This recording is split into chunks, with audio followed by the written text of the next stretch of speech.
Welcome to the second episode of our Race Week special, getting in kind of behind the scenes at the IRONMAN World Championship here in Nice. Had more opportunity to chat with some of the best athletes coming in, some of our pre-race favorites, and let's take a little listen to what they had to say. Okay, so our guest now on the podcast, none other than Sam Laidlow, kind of defending champion. Kind of. 1 year removed, but defending champion on this course. How does it be back in Nice, man? Yeah, it's really good. I mean, if you would have asked me at the start of the year if I'd be here, I probably would have bet on me not being here. So I'm just really, really happy to be here. And yeah, I feel healthy and fit. So yeah, that's a bonus. Yeah, I mean, you seem to be pretty transparent on social media and stuff about what you were dealing with, and how has that struggle built this season? It seems like the season was kind of built off of that. Yeah, it's definitely changed my perspective. I think before kind of all the previous years training, I was so focused on the numbers and wanting to be just that tiny bit better. And I think at the start of the year, I got a reactivation of Epstein-Barr virus, and it really forced me to kind of see triathlon in a different light and just realize that actually to push your body is a privilege, and whether you're doing 325 watts or 327 doesn't really make a big difference to your day. So yeah, I see it completely differently, and also it's forced me, which is I think is really important. Before, if we were all racing cars as athletes, I was just focusing, and I think a lot of athletes just focus on the engine, like how big can you get the engine. And it kind of forced me to put the car in the garage for a bit and kind of oil up all the nuts and bolts and make sure that everything is running smooth. So I don't think I've got the biggest engine necessarily, but yeah, it's taught me a lot about myself, and hopefully I can bring the whole package on the weekend. That's sweet. So it seems like you've kind of found a silver lining to that experience. Yeah, but then, I mean, when I was in that low, effectively, of me feeling bad, that's the only thing that keeps me going, is that I know that if I can come out of it, I'll learn a lot, and that's always my driving force. And I've had, there will be many more moments of struggles, and I'm quite transparent with it, and I don't like to overdo it. I try to be as honest as possible. I don't want people thinking, he's just playing them all. I always hear these people saying, he's playing them all, telling people that he's sick or ill, and I'm really not. I'm just showing my honest, truthful self. And then at least if kids do want to do triathlon, they know what they're getting themselves into. Yeah, so. No, I appreciate that. And I mean, dude, Epstein-Barr has got to be one of the more frustrating things to deal with, because it's just so vague, right? The only answer is just do less. Yeah, I mean, they call it the silent soldier. It's very difficult to identify, and 80% of us have it already. So it's something that just kind of reactivates, and but it's not that black or white. So, it's basically when your immune system is low, the virus comes kind of back out. And I don't know if it's me pushing my body that deep in Kona last year or not. But yeah, I mean, it really taught me to just focus on being healthy and showing up to each start line healthy and happy, rather than, as I said, in Kona last year, I was adamant that I was probably the fittest guy on the start line, and I really thought I could win that thing, and I came 18th. So yeah. Yeah, totally. Yeah, and to me, what's crazy about that situation is that somehow you've been able to come out of it and be better as an athlete in some ways, right?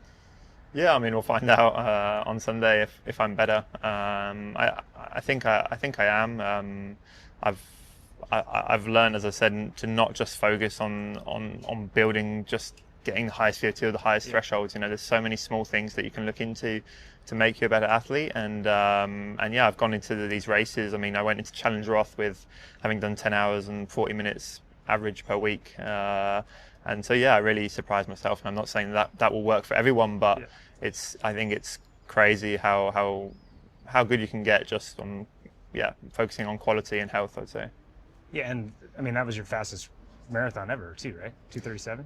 Yeah, that was my fastest marathon. I think, to be fair, my run in Leeds was probably a bit better. Yeah. There was 43.2k and 500 meters of elevation on the run. So, and I did 2:41, I think, maybe, or 2:40. Yeah. So, yeah, I would argue that run was probably better. And again, this year I've been running slightly less, and that seems to work so far. I think when I run too much, my cycling gets a bit worse, and also with me not being a natural runner, the more I run, the more I'm running tired. And for me, I need to run when I'm fresh, because as soon as I'm tired, I'm just not running very efficiently from a biomechanical standpoint. So just making sure I go into them runs relatively fresh and making sure I'm running well. That's been the key. Yeah. Yeah, I mean, does that give you a different kind of confidence in any way coming into this race? Like I look at your seasons, and hopefully you're not offended, but in years past, like consistency wasn't like your strong suit. Yeah. But this year you look at results, you're like, oh, 2 wins, 2 great runs. runs. I mean, I've only done 2 races. So. Yeah, sure. But no, I totally agree that I haven't been the most consistent, and that's been what I've been looking for. This kind of that's the next step for me in my career, is to be consistent with my results. And I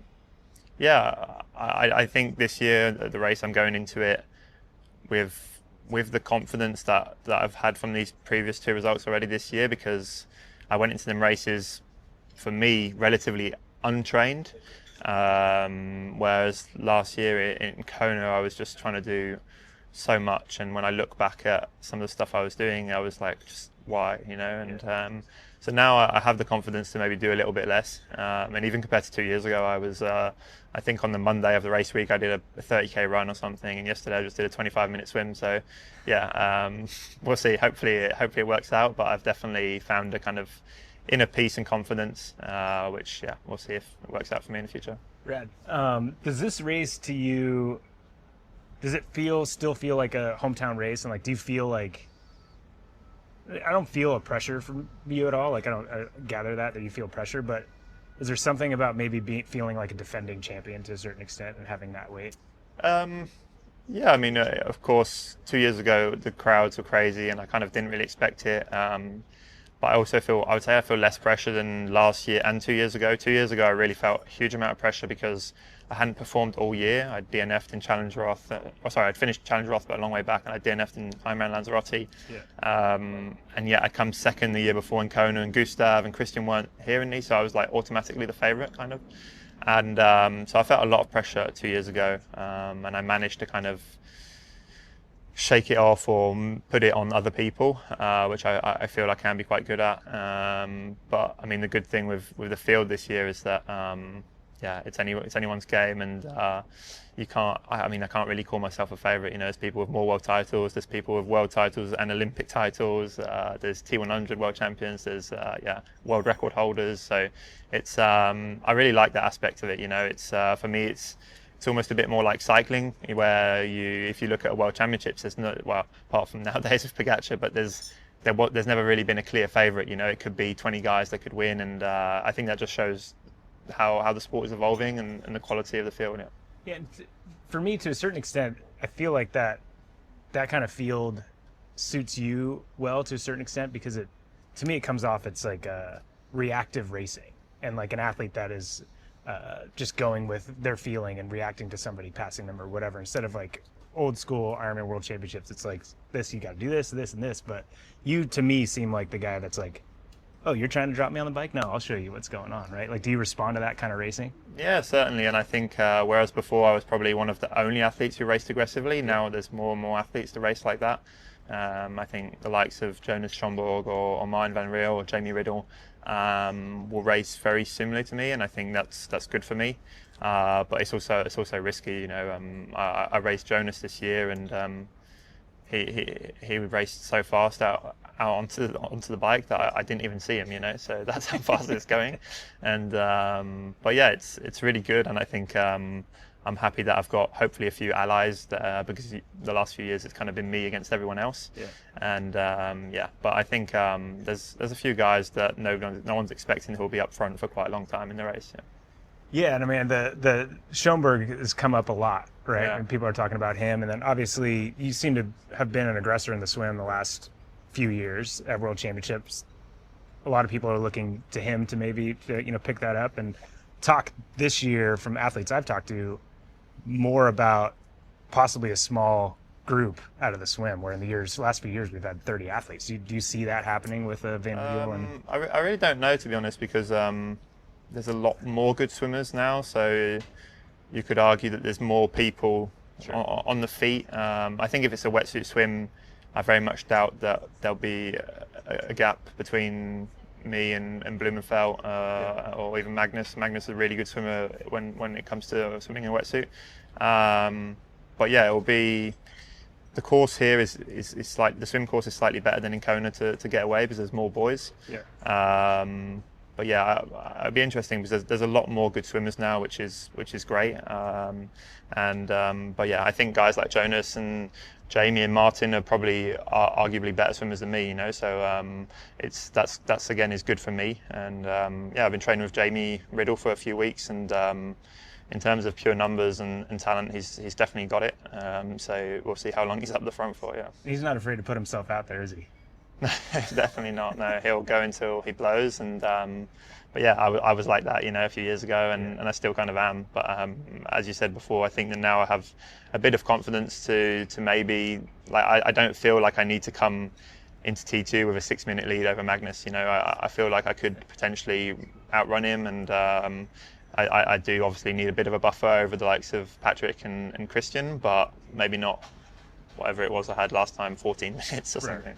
And do you feel, though, that you have, you know, talking about Riddle and Schoenberg, like, more allies up that first climb and through that plateau section? Like, are you expecting to have guys to ride with for a longer period of time this year than 2 years ago? Yeah, well, I actually quickly forget and need to remind myself that so when I came second in Kona and when I won in Nice, I was still with someone at the halfway point on the bike. Yeah. So at the turnaround, when I came second, I was still with the Norwegians and with Magnus, and Clement was with me in Nice last time. So I really think my strength is the second half of the bike, and I need to kind of not want to prove to everyone that I'm the best cyclist on the first half. So making sure that I keep a lid on it, but that might be difficult to do because, again, these guys go out really, really hard. They come from short course. I don't think we've ever had that many Olympians on an IRONMAN World Championship start list, and they just have the ability to go over a limit that IRONMAN athletes don't necessarily. And yeah, so it'll be interesting. I think I would like to stay with Jonas and be at the front from the start, but I'm equally happy to give him a minute or two and then try and claw it back on the second half of the bike. Yeah. Yeah, that's sweet. And did you, in those two obviously great performances you had this year, you know, you're talking about maybe, or it seems like maybe you've gone out a little bit too fast on the bike in some of your performances. Did you have more even pacing at Roth and Leeds this year? So my two races this year, in Roth, it was a bit of a weird situation because I thought I was first for the whole race, and actually Jonas was out front. Yeah. And so I did the first 40 minutes were probably my slowest, or my least power over the first 40 minutes of an Ironman for me, but then I had to put in a big 20-minute surge to get away from the pack. Yeah. So there was definitely a moment there which was probably quite inefficient, and then in Leeds I did the first 20 minutes quite hard, kind of similar to Kona, and then just sat at my own pace. But yeah, I wasn't quite as fit as I was in Kona, so the wattage was not as high. And but yeah, I feel like in Kona last year, if the race would have been 3 weeks earlier, I probably would have done much better. I feel like them last 3 weeks I just kind of pushed it a bit too much, and I'm hoping that now I'm just hitting that spot on the calendar where I feel like I'm 3 weeks out from really being at my peak. But I think that could be a good thing for Ironman. Yeah, and has that kind of recovery from Leeds put you in that position where you had to take a little bit more time to recover from that and then build back up? Yeah, I mean, racing Leeds wasn't ideal on paper, but obviously had to validate my slot to get here. So it was a bit later than most people have qualified. But equally, it's good because I have a recent performance to kind of fall back on and have confidence from. So yeah, it's we'll see. But I've done crazy sessions 10 days out before an Ironman, you know, and this time because I have Leeds, I feel like I haven't necessarily felt the need to do that. So I think that could be a good thing. Yeah. Yeah. You to me seem to be an inward-looking athlete. That's like your success comes on what you're capable of versus others. outside of that, like, who do you see in this race as being, maybe obviously Christian is kind of one of the favorites going in, if not the favorite outside of you. Are there athletes that we're not looking at you think that might surprise us? I think whoever wins on the day won't come as a surprise, even if it's someone who hasn't got a title like Magnus. I think Magnus is probably one of the athletes who puts in the most work to get a world title, and I do think he's very deserving of a world title. He has the world record, so that just goes to show his level. But will it be this weekend on this course? I don't know. I don't think there'll be any big surprises. I think the win will be either me, Magnus, Christian, or Patrick, of course, and but we'll see. I mean, who knows in Ironman? It is crazy. It does seem like this, every year at World Championship is like the most competitive year at World Championship, but this year does seem like there's so many different names. Like, we didn't even mention Van Riel, and 6 months ago everybody was saying that he could be a dark horse winner, right? Like, I mean, I actually think that Martin is good that you brought it up, because I've been saying, I don't know why I forgot now, but I've been saying that I think that everything has happened to him recently. Like, he had a small injury, and then unfortunately he had a small crash as well on the bike course like a few days ago. I actually think that all this could be good for him, because he put a lot of pressure on himself he kind of put all his eggs in one basket this year to focus on the IRONMAN World Championship, which is difficult when you've just won a T100 world title. So, and I feel that now that that's happened, it's kind of, he's taken a bit of pressure off himself. And he's also obviously cycled more and run less, and I think that can work wonders. We've seen it with Tim O'Donnell, or many people in Kona have their best performances when they haven't run. I think Martin, if there's one guy that could pull it off that no one's expecting, I think it could be Martin. Yeah, I think that's well said. And I brought up Tim O'Donnell yesterday to him. He's like, yeah, everybody's telling me about Tim O'Donnell. It's happened a few times. So we know this is the last year World Championship is going to be in Nice and Kona. We know that, like, you've been pretty open about Kona being like the reason that you started the sport and like a big focus. There's got to be some like excitement, obviously, to go back to Kona, but like to have this last opportunity. What does that mean to you in Nice to have one more shot? Yeah, I mean, it makes it extra special. If I could win here, I've kind of just sealed the deal, on France, and kept it as my territory. That would be awesome. But equally, I'm telling myself that I've got nothing to lose. I've won Nice, and my goal is still Kona. But I mean, I'm here, and I'm fit, and I'm ready to go, and I think I can go considerably faster than 2 years ago. Whether it'll be enough or not to win, we'll see. But I think I did 8:07 or something last year, and I think we'll have to go under 8 hours to win this year. Yeah. You think so? Under 8? I think so, yeah. Well, I'm going to go under 8 anyway. People want to follow, they can. You heard it here first. Which is crazy. I mean, do you ever step back and look at these times, and are you surprised at how quickly the sport is developing? Like, you're considered like an uber cyclist, or you were. Obviously, you're well-rounded, but you're running 2:37s, and like, in your head, probably you're like, I need to run a 2:35 to win this race on Saturday or Sunday. Is that crazy to you? How fast it's getting? Well, to me, no. Yeah. And that's always it's always my argument when you hear, well, in Ironman anyway, when you hear stories about doping and stuff. I'm like, guys, we're running like 3:45 pace. Like, any man in the street can do it. It's just how long can you hold it for? I don't think there's anything like, we're not doing crazy things. Nothing's exceptional. Yeah, nothing's exceptional to me. But that's always how I've seen it. I've been put in situations or races from a very young age. I mean, at 14, I was racing Alistair Brownlee and Gomez, and then at 18, 19, I was racing Frodeno, and I never ever once thought, damn, like that's impossible, And so I've been lucky enough to have that mentality. Yeah. And for me, it was only a matter of time. When I came second in Kona and did 4:04, I signed with Canyon, and I said, right, I'm gonna go under 4 next time, because for me it was logical. I'd done 4:04 with sellotaped extensions, so surely with a bit of support and aerodynamic help, I would go under 4. But yeah, and then to me, obviously running a 2:30 off the bike seems incredible, but pretty much all the pros on the start list can run a sub 2:30 if we're just doing a marathon. So I don't think to any pro it seems amazing. It's just, can you put it all together? Yeah, that's cool. And it's unique that you found that perspective that early, obviously being put against all those athletes you said at a young age. And I tell athletes that all the time. I'm like, man, nothing we're doing, if you take it apart, is actually exceptional.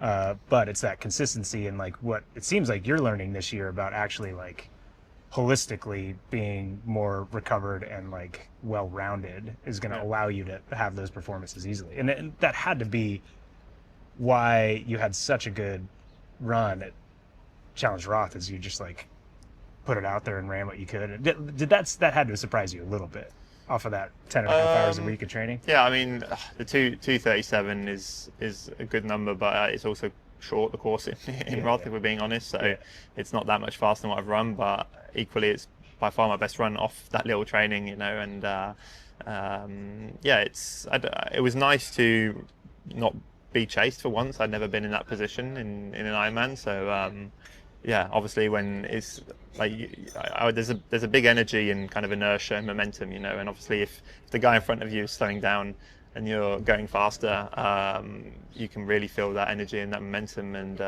you kind of feed off that. And I think that's what people like Patrick and Kristen do really well. Because I actually saw a stat the other day about me and Patrick in Nice last time, him only running 8 seconds faster over the first 5k, which I was like, how's that possible? Like, he ran the marathon 10 minutes faster than me.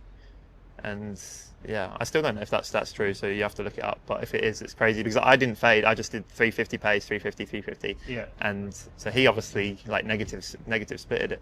Yeah, we'll have to look at this. We'll have to get the stat man, the other Sam, on it.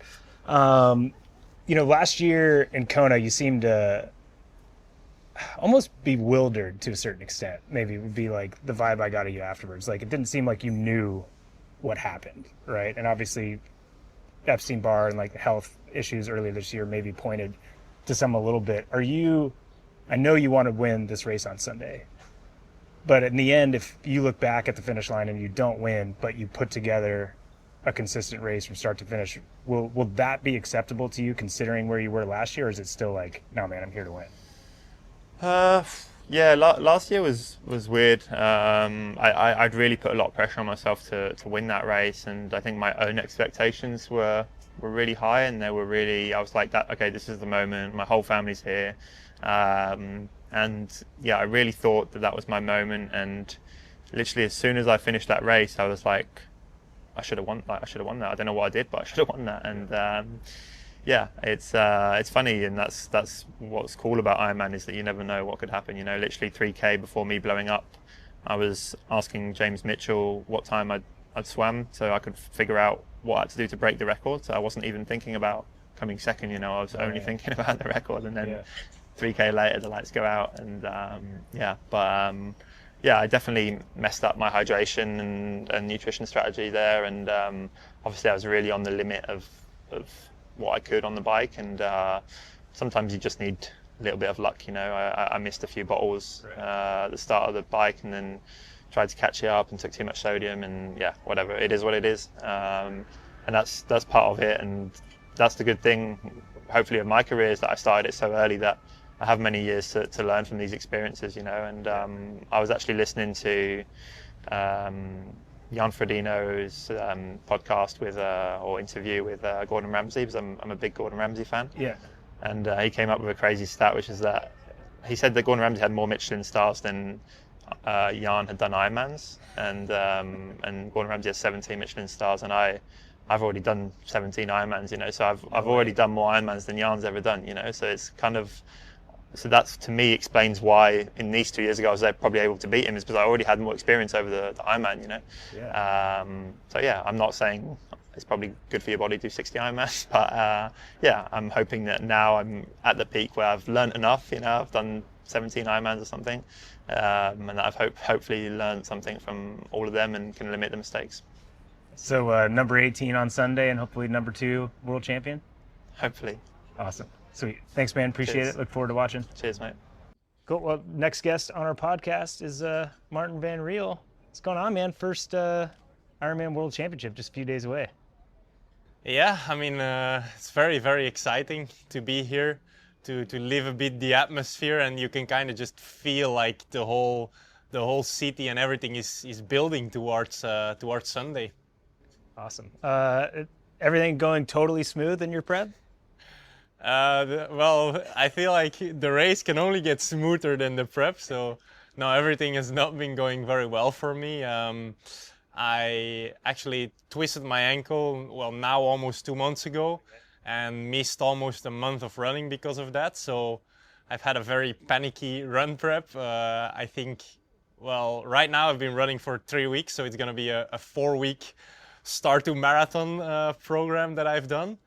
But everything has been going quite well in that build-up on the running. I did a 30-kilometer run actually this weekend still. So yeah, I think hopefully I got the most out of it. I think I got the most out of it, but yeah, obviously it wasn't the ideal approach, and I wish I didn't have to stop. And then I was getting really, really confident here in the downhills as well, and then reality hit, and I took a little tumble. I slid out.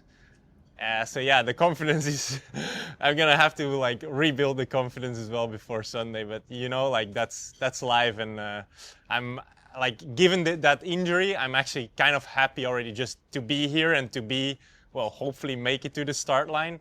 And everything that comes extra is extra, you know. Yeah, it's the life of a professional triathlete sometimes is seen as this like glamorous thing where everything goes well, but like you said, reality kind of punches you in the face sometimes. But it seems like the crash yesterday is not stressing you out too much. No, I mean, again, like you say, it is what it is, you know. Like, it's part of the game. Unfortunately, crashes happen. I'm happy I came away relatively unscathed. Some bruises, some road rash, but that's it. And like, I opened Instagram this morning and saw Mike Phillips, one of the other guys that was supposed to be racing, broke a bone in his hand, I think. So that makes you always realize, you know, like, it's, yeah, you are always lucky to make it to the start line, and you should be appreciative of that. And probably no one had the exact preparation they wanted, and single one of the pros and age groupers have gotten their dark moments, their deep moments in this preparation. So yeah, like, everyone has to deal with their troubles, and mine were maybe a bit bigger than I hoped for, but yeah, in the end, on the start line, we're all there, we're all equal. Yeah, well, it's good to hear you've gotten some little running block in before. But how frustrating is it? I know that injury didn't happen like in training, right? Like, how frustrating is it to like be in this prep, you know, building the season to World Championship, and then you have something out of your control just be like, no, this is not how it's gonna be. Yeah, I mean, it's obviously very frustrating, because yeah, you want to do everything good, and I was really trying to do everything good because this was, yeah, the big goal of my season. You know, I actually love this course, and it's a controversial one, I know, but I feel like, yeah, this is definitely a World Championship worthy course for me. And I think it also does play into my strengths, you know, like, I'm relatively light compared to some other guys. So I had it marked in my calendar since a very long time. And obviously, yeah, then having life throw a curveball at me like that, and like having that ankle injury, yeah, that really kind of derailed me. But I am actually quite proud of how I handled it, and just tried everything to get the most out of the situation, and I'm 100% sure I did that. I mean, yes, I could have probably been in a better shape, but I am proud of like what I did the last months and the work I put in. So that's all I could do. Yeah, that's sweet. And I appreciate the fact that you're pretty honest in social media about like struggling, like mentally and mental health wise. Like, you know, you've got all this pressure, or, you know, whether it's your pressure or sponsor pressure or just wanting to be a competitive athlete at World Championship. But when something like that happens, it really takes you away from your identity to a certain extent, right? Is it important for you to be transparent and to like show other people that are following you that it's not always that easy and you're a real human just like everybody else? Yeah, I think so, because actually for me, hiding certain things, like hiding if I would be injured or if I'm feeling really bad, it kind of makes me feel even worse, because then I'm like hiding it for the people that I also share this journey with, who are like sometimes also not only the people really close to me that obviously know what is going on in my life, but also like a bit further friends who you would maybe not tell that you're injured or whatever, or like even the fans, like the other participants of events. And I think it's important because, yeah, like we said, all of them probably have gone through their own battles in the last months or years or whatever, leading up to an event like this, or just life in general. And I think it's good to know for everyone that it's not all smooth sailing and nice views of the beaches in Nice, but also struggling, and sometimes even tears and a bit of blood and sweat, obviously a lot. But like I like to share every part of the journey, and I also do feel like I get energy from sharing it, because other people share their stories with me then, and that just makes me appreciate what I do and try to be an example and get back and do the most. The recent move into long course racing of Ironman branded races, 70.3 races, it's very different than that kind of short course atmosphere, not just in like the racing dynamics, but also the fact that you're sharing the course with the amateurs and the people that are fans. Have you noticed that difference, and do you kind of like that change in energy? Yeah, for me that's actually something really cool, because as a pro, like sometimes you're racing in like these faraway destinations with very little public attention, like spectators on the side. And for me, the sharing the journey with other people, that's what it's about, like I don't even know how many thousand people are gonna be on the start line here, but we all had the same goal for many years actually, and it's really cool to make that day, like to have that day all together.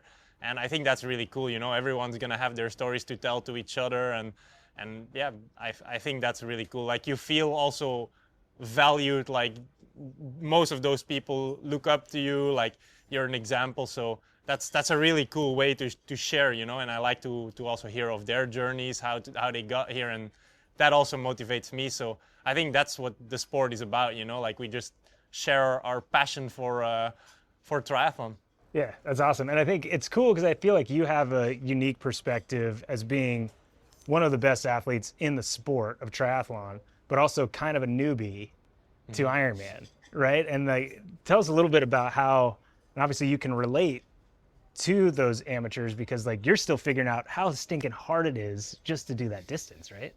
Yeah, and especially actually how much comes with doing an Ironman. That's it still feels like so much more things going on than all the racing I was used to before. Like just the preparation, the days, weeks before, but not only the training, also like having a good nutrition plan, like then setting up your pacing plan, like having all your material in order 100%, and then the last days, like just fine-tuning everything, it's just so much preparation. I mean, it's obviously a very long day as well, doing an Ironman. So I have to say that I'm sure there will be a couple more curveballs this week, and a couple stress moments when I'm preparing, because I'm very prone to forgetting little things, and there's a lot you have to think about when you do an Ironman. So like we all make the same mistakes in the end, but I hope it's not gonna be a big one, like forgetting to put my running shoes or something like that.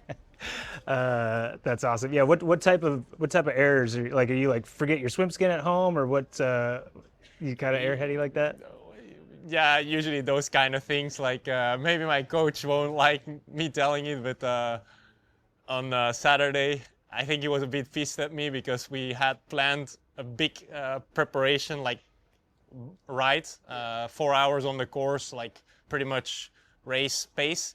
And I was midway the first hill, and I had the red light on my SRAM battery. Battery dead, so I had to go back home. and adapt the plan, but that's also what it's about, like nothing's gonna go exactly right. You're probably gonna forget to prepare something, but it's how you deal with that as well in a race week, just stay relaxed. Like we went home and just restarted. Couldn't do the whole route anymore, obviously, but restarted and still had a good training day. So Yeah, and it seems like you're learning that pretty quickly in Ironman racing, that like it's not like in short course you kind of have to have a perfect day to win a race, right? In Ironman, the day's not going to be perfect, and you have to adapt. Like Cozumel obviously didn't go to plan. South Africa, you had a great race, but you could tell I was able to commentate that race that you felt the pressure of that run late. Has that been a fun journey to realize like, oh, you can mess up a little bit, but it's how you problem solve? Like it's yeah, kind of. Yeah. Like that makes it interesting, like it's you're very like it's such a long day that you have to make a lot of decisions, and also you have to keep your mind really present. Like you can't really wander off too much. Like you have to think about your nutrition plan, that you have to like, okay, I need to take this at the next aid station, and obviously then like maybe you dropped that bottle or you couldn't grab what you wanted, so then you have to start like rethinking, damn, the next aid station I'm gonna really need to take this, so maybe I'll go a little bit slower through the aid station. Same thing pacing wise, like the only thing you control is yourself, but obviously as pros we have some dynamics going on, so we need to make decisions like, do I go with this attack that also on Sunday for sure some guy like Sam Laidlow is gonna try something. Am I gonna go with it? Am I gonna let him go? Like it's a lot of these small decisions that obviously you can make some mistakes, but in the end it's gonna be the sum of all those little decisions you make in a race that define where you're gonna end. Yeah, no, for sure. And so from the very beginning of the year, once everybody knew you were qualified for this race, like, and pros I talked to were like, oh man, like you're the X factor, right? Like we don't really know. Like everybody knows how talented of an athlete you are, but obviously not proven per se over the Ironman distance. Did you feel any of that like pressure or spotlight on yourself, and did that make maybe that injury a little bit more difficult to navigate, or you kind of living in your own world with that? I mean, I would say that I didn't really feel too much outside pressure, like more the pressure I put on myself, because as I say, I think it's the perfect course and perfect environment for me, this race. So I did put a lot of expectations and pressure on myself, and for that injury was obviously very disappointing. But again, like now I'm just trying to feel as free as possible, and like now the expectations probably from other people and from myself are, well, reasonably so less, but that also gives freedom, like I can just race how I want, and like who knows, like there have been a lot of stories in the past years or in the whole triathlon history of people really thinking they weren't underprepared or were not exactly up to the challenge, and just having that day, so. Yeah, I mean, I can't remember what year it was, but I know Tim O'Donnell was second, and I don't think he ran for 6 weeks before the race or something like that, right? Yeah, a lot of people send me that story actually, and then I think Anna Haug had something as well in 2023, where she barely ran before the race, or at least had to do like a lot of aqua jogging and these things, and like it's like you have to try to make a perfect thing out of as many imperfections as you encounter. Yeah. So for you on Sunday, clearly once you get in it, you're still here to try to win a world championship, right? So what do you need to do on Sunday, or what do other people not have to do, or what do you have to depend on outside of yourself for you to be able to win a world championship? Well, no one has to run sub 240 then. Then I might win. Yeah. But no, I mean, I try to look as much as possible at myself, but I think what's going to be maybe potentially a kind of deciding factor is if there's going to be a break in the swim, because there is a couple of like really strong swimmers that are also mostly new to Ironman, like Jonas Schomburg, Jamie Riddle, and obviously you have a Laidlow who potentially, if we can break some of the bit less good swimmers like a Magnus, like a Christian, that could really impact the race, because if we can be going with a couple guys on the bike, then the differences might get really big. So ideal scenario, that would happen, you know, like there would be a bit of like some breaks forming in the swim already, because I think that everyone is really well prepared this year for the course for like, yeah, this race. So I think if we don't break it up in the swim, it's probably going to stay more close than most people think. Yeah, and it's funny, I've heard a few athletes talk about the fact that there's an expectation or possibility of there being a break. Because in the last few years, there's been massive, maybe the biggest front groups we've seen at Ironman World Championships, 20, 25, 30 guys.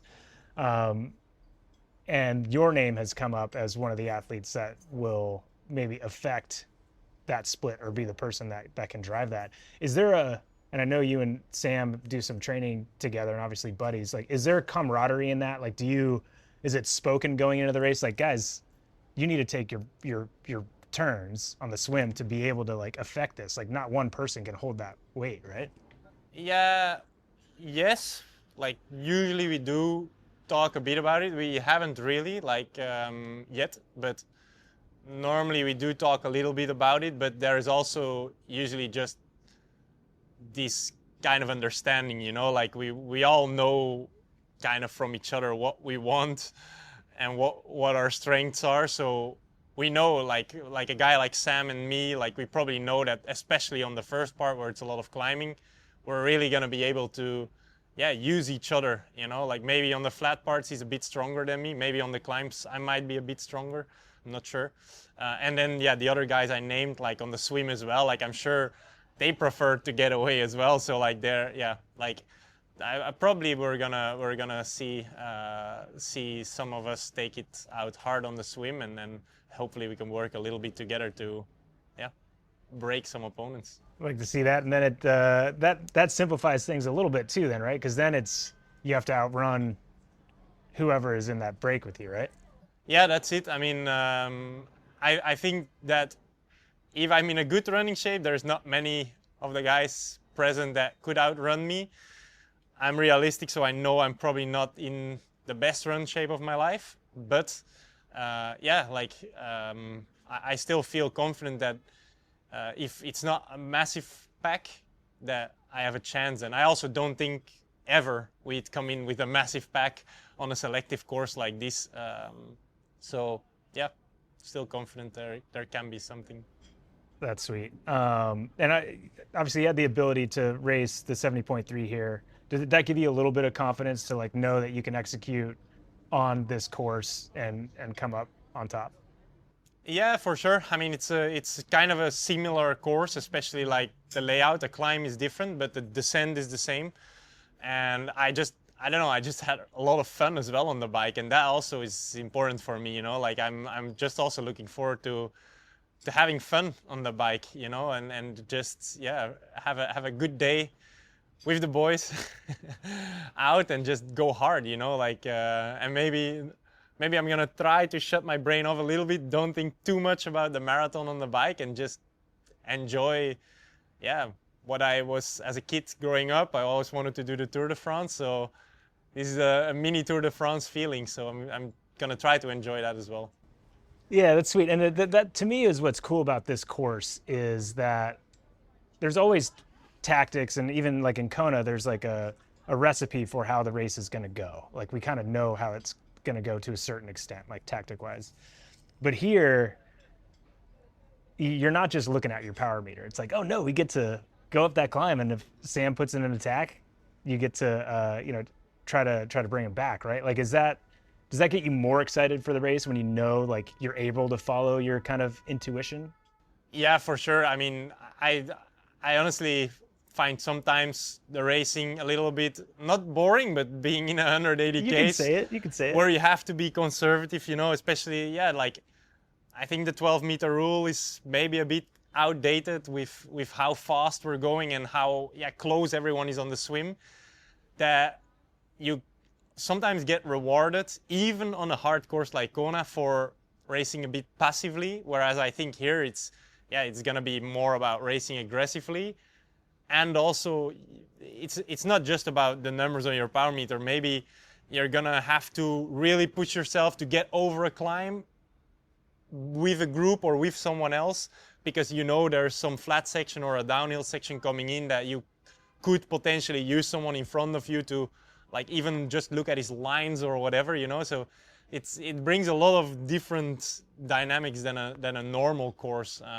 And also obviously there is some guys that are really strong on the flat, some guys are really strong on the uphills, which is gonna make it way more dynamic and way more like changing situations. So that's really cool and exciting to be part of. Yeah, rad.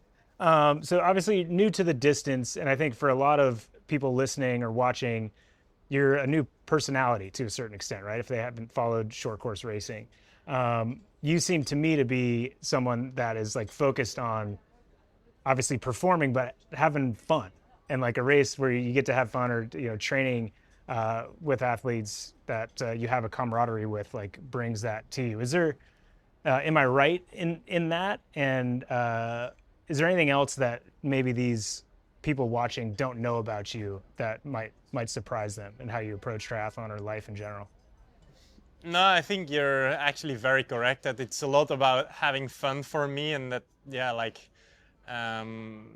actually I think that's what part of my mental struggle in May, June time was for, because I was just trying to maybe be too professional and putting too much pressure on that in that way on me, and I forgot to just sometimes have fun and not care if I did like half an hour extra, or if I did like, I don't know, like an interval a bit different, you know.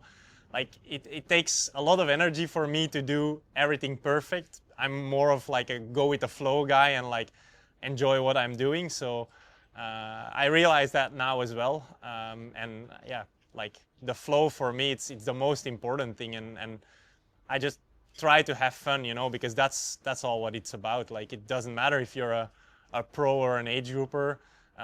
If you're not happy, if you're not having fun, you're probably also not going to perform.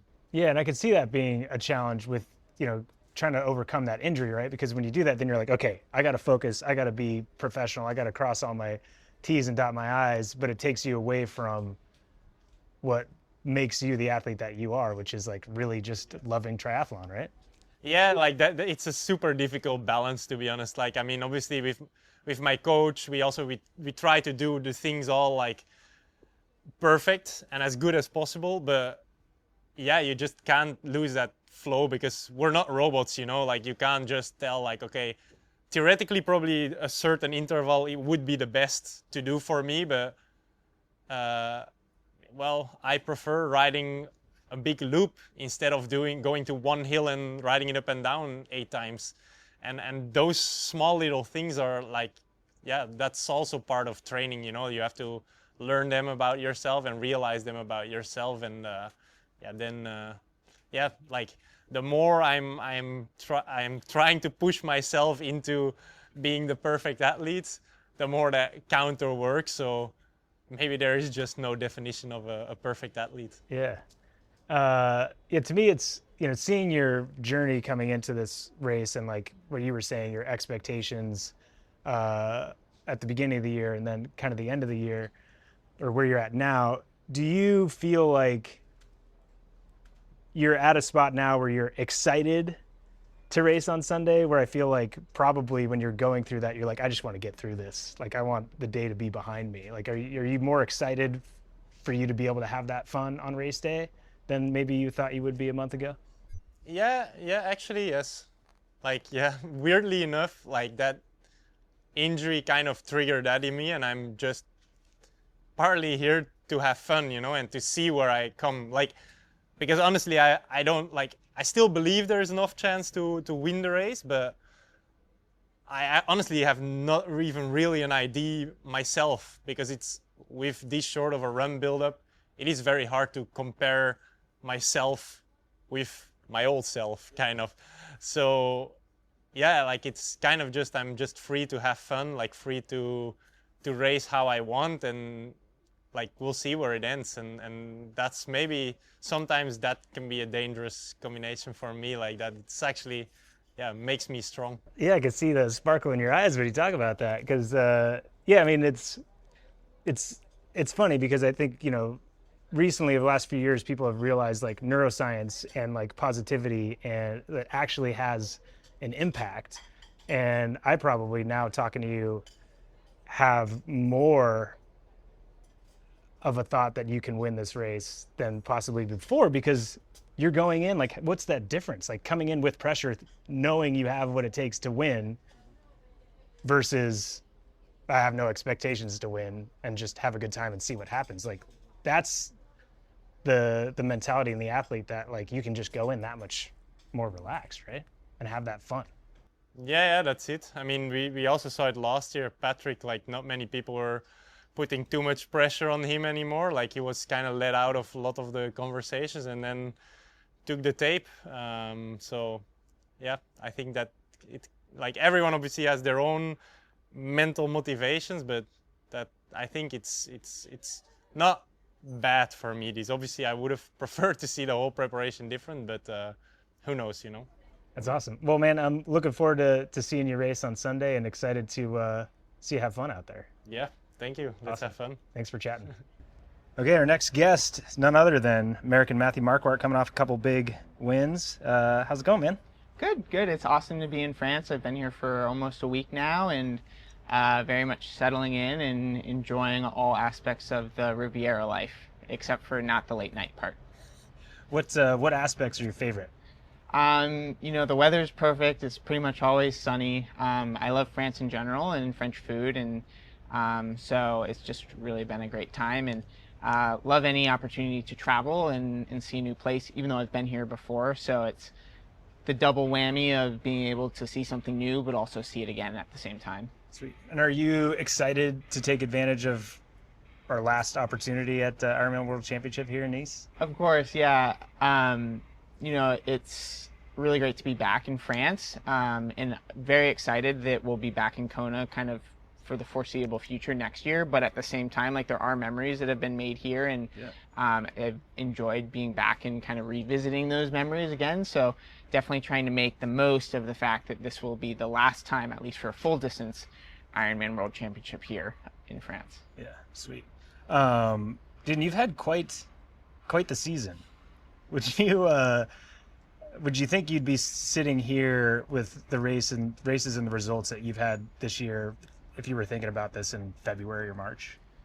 Definitely no. I mean, I think like my career so far has been one marked by consistency with relatively good results across the board. And so the start of the year where I got 15th at Texas and 15th at St. George was definitely not the way we wanted to start the season, especially considering how good training had gone from January to April. And so it's been a really nice turn of events to have a win at Ironman Cairns and at Ironman Lake Placid, and just super excited to be here. And obviously past results doesn't guarantee future results, but it certainly brings confidence and has showed me that I can race in a different way than I historically have raced. Right.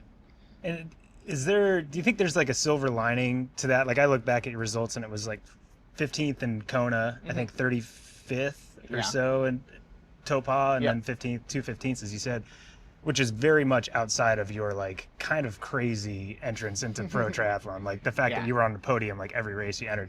Do you think you've gained some perspective maybe from that experience? I think the biggest thing that I've learned from it is the like strategy around racing. Kind of when I look back at Kona last year, I think the biggest areas of growth were not necessarily from the physical side of things, but more of the race strategy sides of things. And I think that I made some decisions during that race that did not set me up for success on the run. And I think that has really carried forward into this season. And then, you know, kind of not having a great result at Topa and then Texas and whatnot, I think all of that, you know, it does just reaffirm that like you're never guaranteed anything, and you're never entitled to anything, which I'd like to believe that I've always like believed and carried with me. But I think, you know, having like some not great results, even when the training up to that race was really good, just kind of reaffirms those things and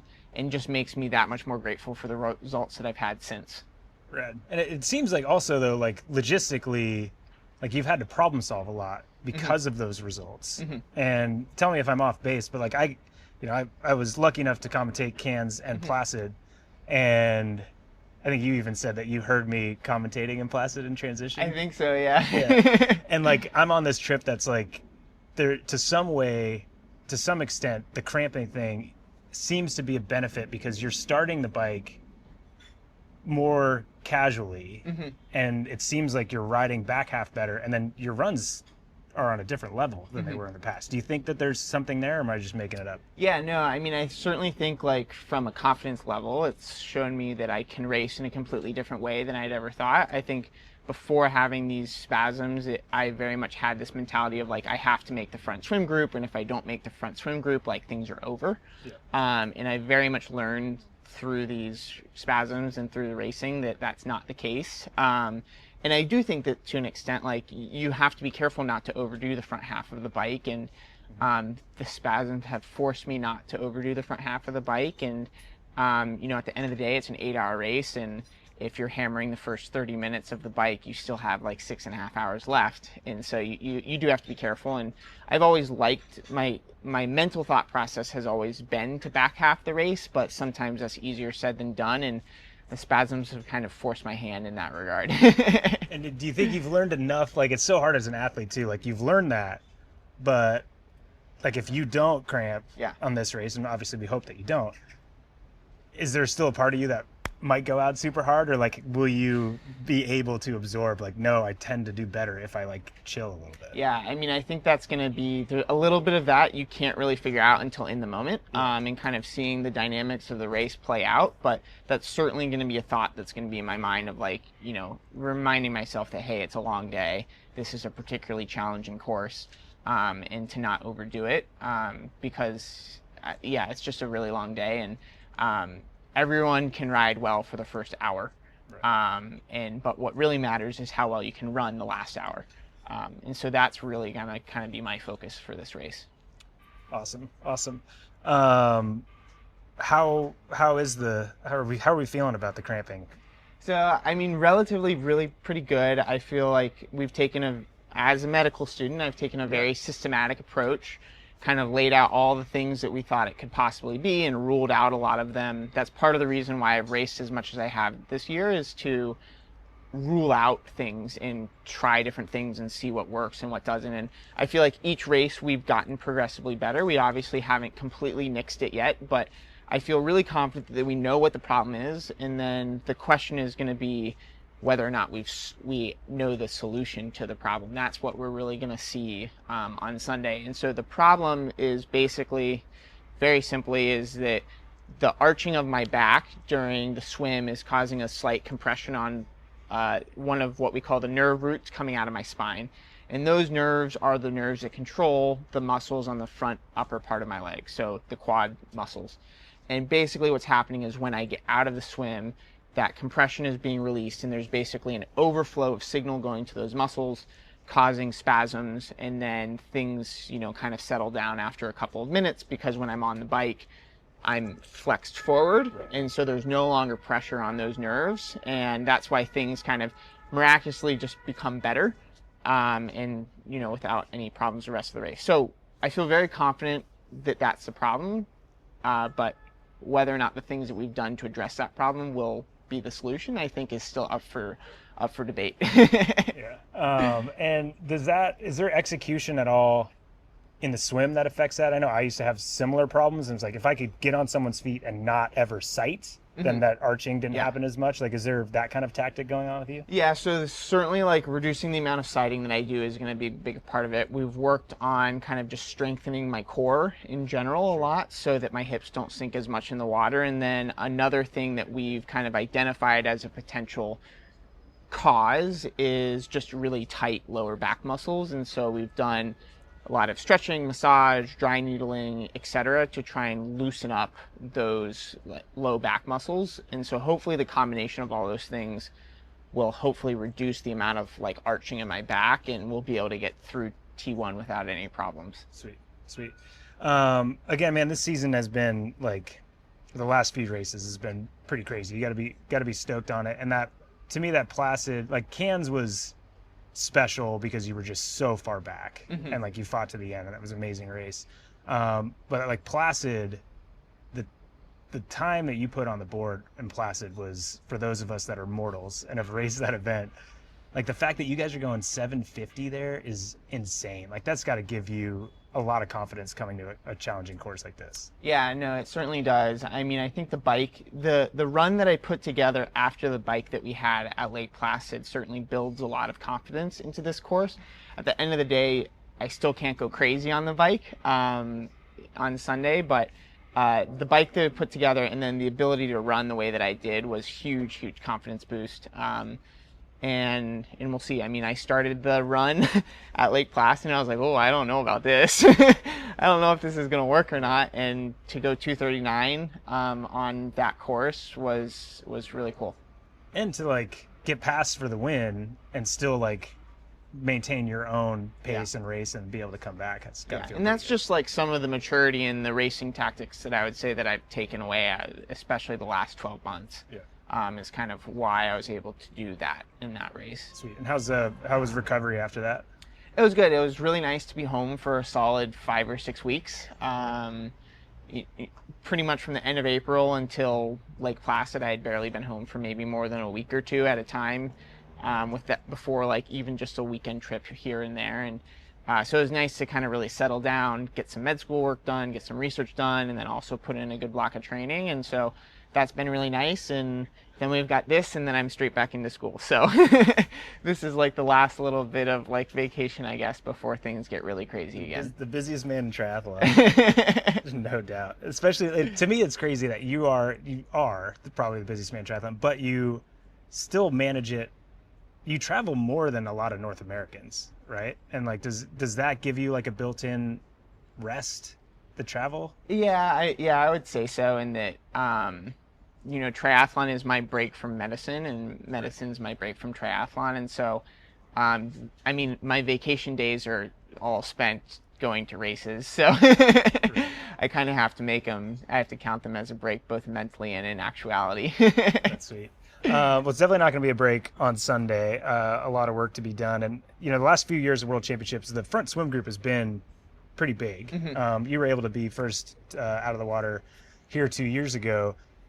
Do you, there's a lot of chatter about maybe this year being a little different and maybe a smaller group getting off the front. What do you expect the dynamics to be like? And especially considering what we just talked about with cramping, what's your approach to be where you need to be, but also maybe not overstress yourself? Yeah, it'll be really interesting. One of the things from a swim standpoint, since this course is, an upside down W, those turns provide more opportunities for the group to break up. That's one of the things with Kona, with it being just out and back, is that it's a lot easier for a really large group to form. So certainly possible that a smaller group will go, and it's really hard to say how hard people will push it. I mean, there's some really great swimmers here, and I'll certainly do my best to stay with them. But again, at the end of the day, you can never really win the race on the swim, but you can lose it. So there's a balance of making sure that you're putting in a good swim time, but also not overdoing it as well. And we'll just have to see what happens on race day.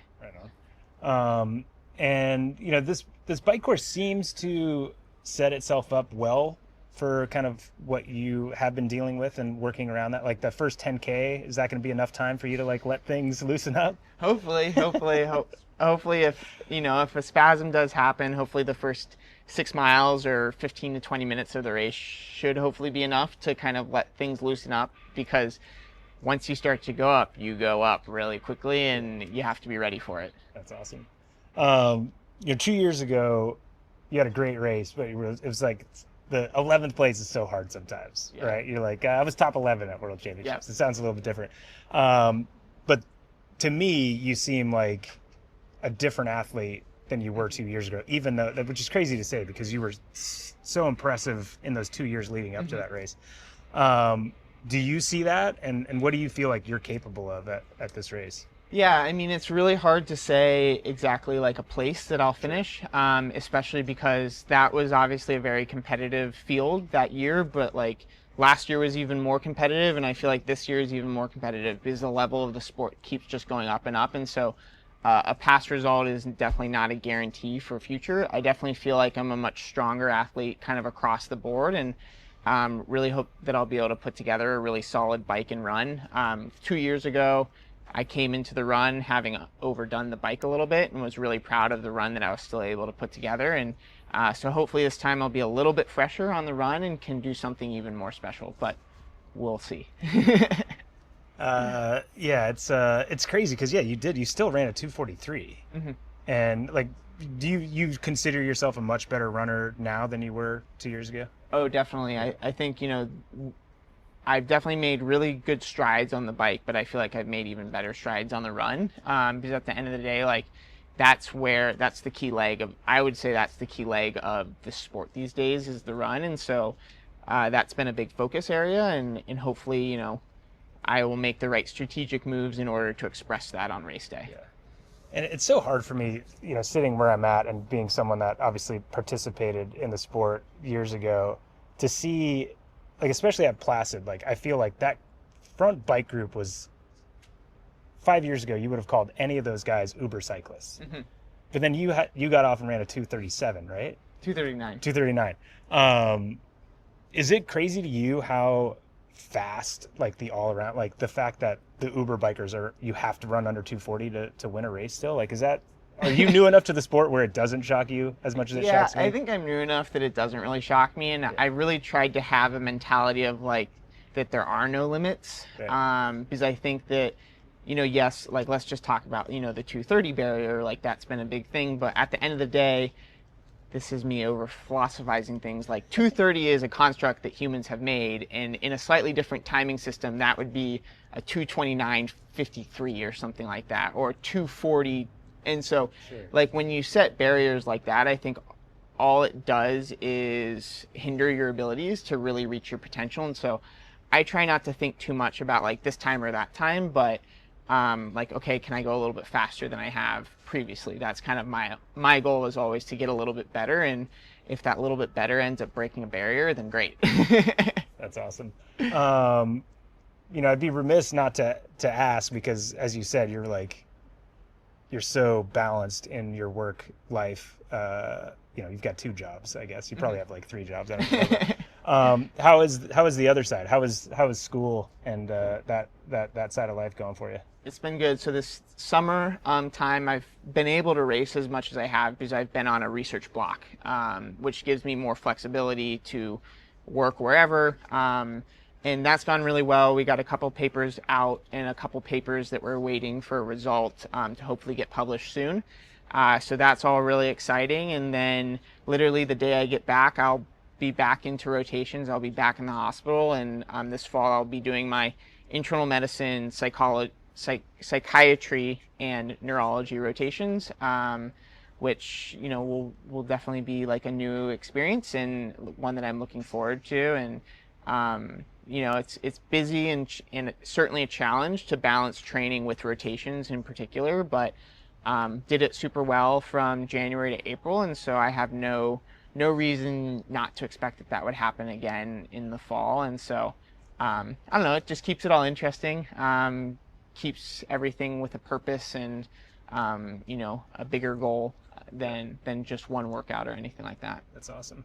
Hey, do you ever feel like lucky to an extent that you have these 2 things that you're so passionate about? And obviously your family you're very passionate about, but you seem to be, like, I hate to use the word, but like blessed to a certain extent to have those things that you're so passionate about. Yeah, no, I think about it like almost every day, especially when I'm out here. Like, I'm just so grateful for the journey that I've been on and for the opportunities that it's brought me to. I've gone to New Zealand, I've gone to Australia, I've gone to France, like I've gone to Hawaii, I've gone to all these incredible places to race, to push myself physically and mentally to the limit, which is something that I love doing. And also to have a bigger mission in terms of raising awareness about the importance of cancer research and cancer screening and things like that. I think it's just, I feel like the luckiest med student alive, at least, if not, one of the luckiest people of my generation. So feel super fortunate for all of it, and like I don't know, there's not a day that goes by where I don't think about how lucky and how cool it is. That's sweet, man. And I will say, I think we're lucky to have like that, your example of the fact that it's not just about triathlon, and to see someone at the top level of sport. I think for amateurs especially, you're a great example, because 98% of them still have a job and a family and all these other things that they're working on, and to see someone like you be able to balance those things so well is pretty sweet. For sure, yeah. And I mean, I get inspiration from the age groupers too, because I know that they're balancing both, and so it goes both ways. That's awesome. Well, sweet, man. Thanks for sitting down and chatting with us, and looking forward to seeing you crush out there on Sunday. Thank you. Great chatting with Van Riel, Laidlow, and Matthew Marquardt. 3 athletes all kind of coming in to this World Championship with probably the same goal, but kind of different experiences heading into this race. Obviously, Marten with his first World Championship attempt, the Ironman distance, and Sam with the defending championship, and Matthew still kind of working through those things that have saw him taken out of contention last year at the World Championship. So great to hear from those guys. A lot more content coming at you from this week here in Nice at the Ironman Insider Podcast presented by Morton. Keep an eye on this space for more to come. I'm your host, Matt Lieto. Thanks so much for listening in.